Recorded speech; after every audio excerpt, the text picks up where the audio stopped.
Et quand la tristesse arrive, je sais tu es là, toujours près de moi. Bon samedi, bienvenue à votre émission La Victoire de l'amour. J'espère que vous allez bien ce matin. Je vous dis tout de suite, le décor que vous voyez présentement, c'est la dernière fois aujourd'hui qu'on le voit parce qu'à partir de lundi prochain, on aura un tout nouveau décor. Je crois que vous allez être très, très contents. Ça va être très lumineux pour le matin. Alors, on rejoint immédiatement notre amie qu'on aime beaucoup, notre petite sœur sourire à nous, Sœur Angèle.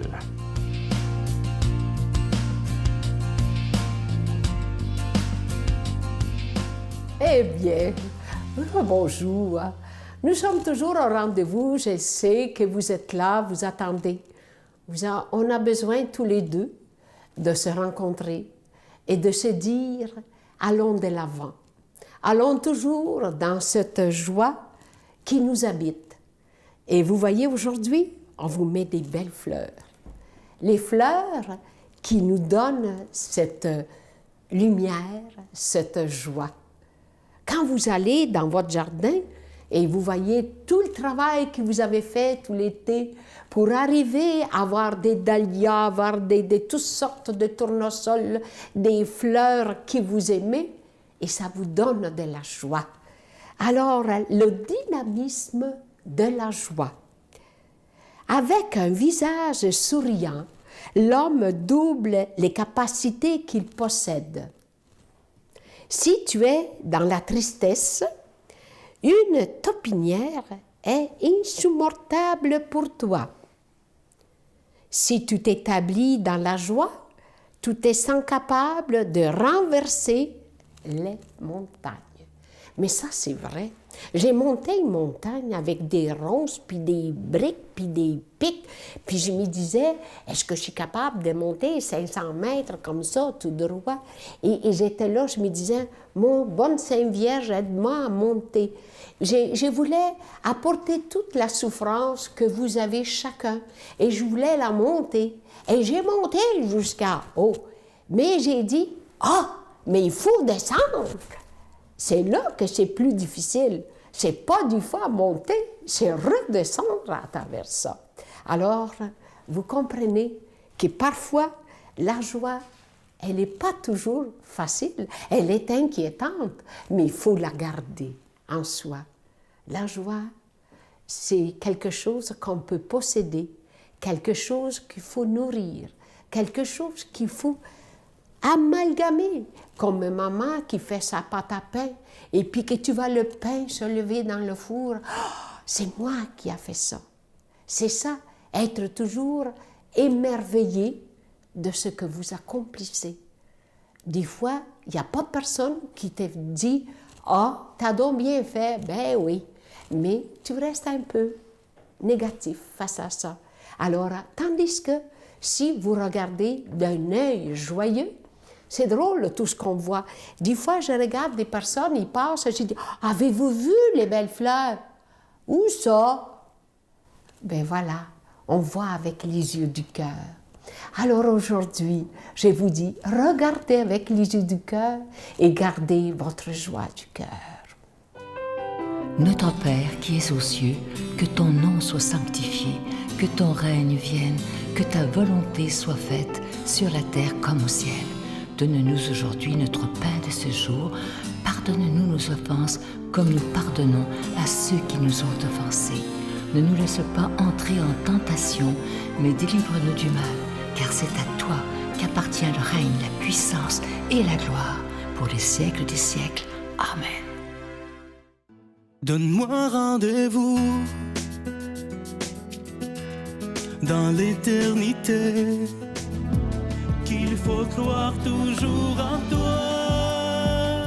Mais mon Dieu, j'ai besoin de toi, comme lui savoir dresser la table, chanter l'amour, gens de toute la terre. Joins mon cœur, je l'ai gardé pour toi, mon Dieu. La victoire de l'amour, c'est la force de la foi. On a tous un rendez-vous dans les bras de Jésus.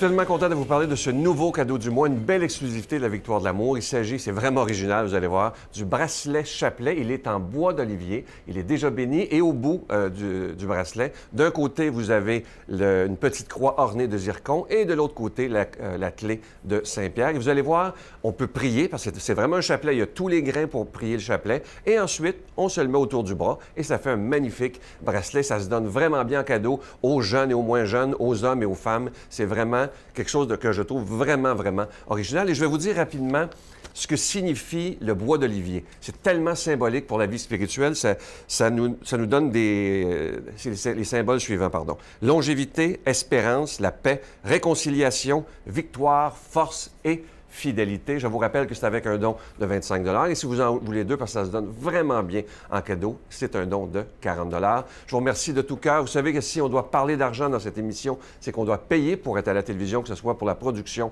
et la diffusion. Mais depuis plus de 21 ans, vous êtes nombreux à dire qu'il est important d'annoncer la parole de Dieu. Je vous donne l'adresse, la Victoire de l'amour, casier postal 120, succursale Boucherville à Boucherville, le J4B 56. Par téléphone, du lundi au vendredi de 8h30 à 16h30 dans le 514-523-4433, 523-4433 ou sans frais, le 1-888-811-9291, 1-888-811-9291 et aussi sur notre site Internet, le www.lavictoiredelamour.org.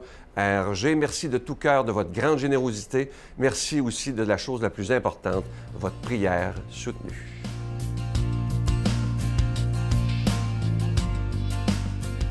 Mon Dieu, donnez-moi la sérénité d'accepter les choses que je ne peux changer, le courage de changer les choses que je peux et la sagesse d'en connaître la différence. Amen. Aujourd'hui, la parole de Dieu est proclamée par notre ami Luc Faneuf.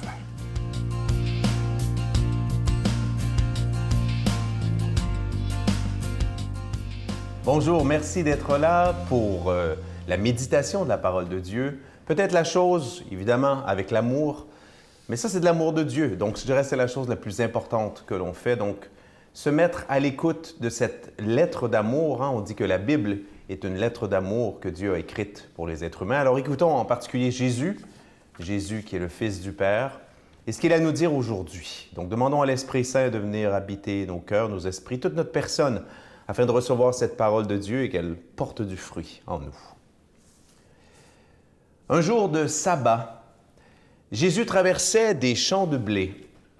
Ses disciples arrachaient et mangeaient des épis après les avoir froissés dans leurs mains. Des pharisiens dirent à Jésus, « Pourquoi faites-vous ce qui n'est pas permis le jour du sabbat? » Jésus leur répondit, « N'avez-vous pas lu ce que fit David un jour qu'il eut faim, lui et ses compagnons? Il entra dans la maison de Dieu, prit les pains de l'offrande, en mangea et en donna à ses compagnons, alors que les prêtres seuls ont la permission d'en manger. Jésus leur disait encore, « Le Fils de l'homme est maître du sabbat. » Acclamons cette parole de Dieu. Louange à toi, Seigneur Jésus. C'est extraordinaire de voir comment voilà dans l'Évangile d'aujourd'hui, qui est une réflexion finalement sur les règles. J'avais écrit ici en intro, l'Évangile d'aujourd'hui va nous aider à comprendre que ce n'est pas d'abord en respectant des règles que l'on plaît à Dieu. Alors on voit ici la souveraine, donc qui ne dépend pas de personne, la souveraine liberté de Jésus à l'égard des prescriptions rituelles, donc des commandements divins, entre guillemets, mais on voit bien que Jésus les corrige. Alors Jésus a cette liberté extraordinaire parce qu'évidemment, nous, dans notre foi, on le sait, on le confesse, Jésus est Dieu le Fils. J'aime bien dire Dieu le Fils plutôt que Fils de Dieu, parce que je pense, à force d'entendre Fils de Dieu, on dirait qu'on oublie comment c'est puissant. Jésus est Dieu le Fils.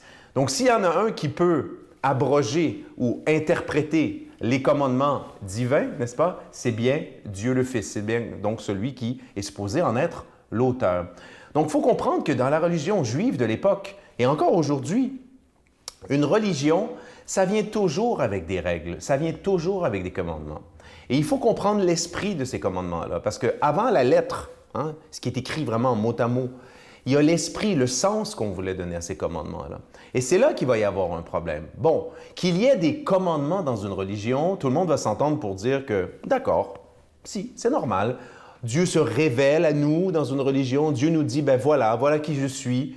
Voilà comment vous devez vivre pour me plaire, n'est-ce pas? Voilà comment vous devez vivre pour mériter le ciel. Et là, on sait, dans le christianisme, tout ça se résume en un mot, l'amour.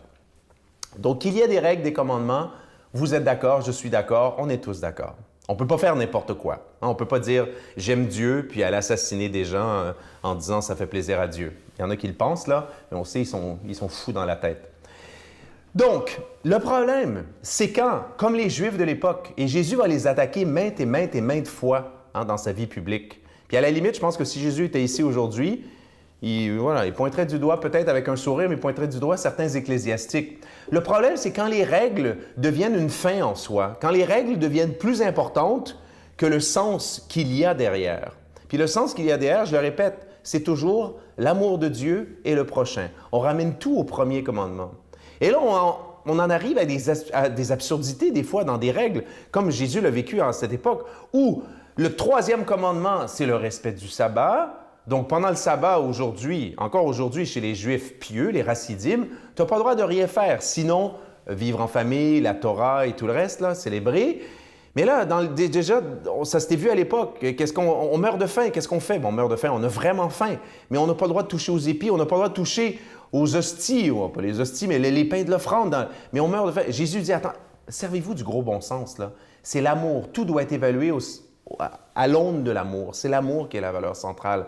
Ou dans Marc, on pose la question à Jésus, oui, mais si une de mes brebis, un de mes agneaux se perd ou se prend dans un filage quelconque, elle reste et il va mourir si je n'interviens pas. Mais la loi dit, non, c'est le sabbat, bouge pas, tu n'as pas le droit d'intervenir. Jésus va dire, servez-vous de votre tête, servez-vous de votre gros bon sens. C'est la loi de l'amour qui doit primer. Oui, il est permis de faire le bien le jour du sabbat. Attention, Jésus ne dit pas, il faut abolir le sabbat.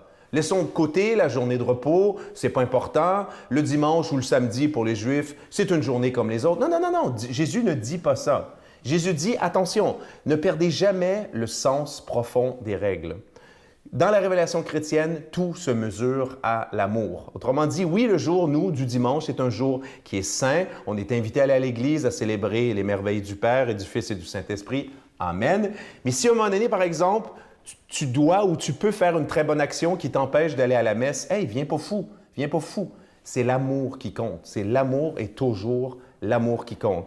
Donc, c'est magnifique cette religion. On voit que, là-dessus, je vais me permettre une petite pointe, par rapport au judaïsme qui encore aujourd'hui est pris avec un paquet de commandements.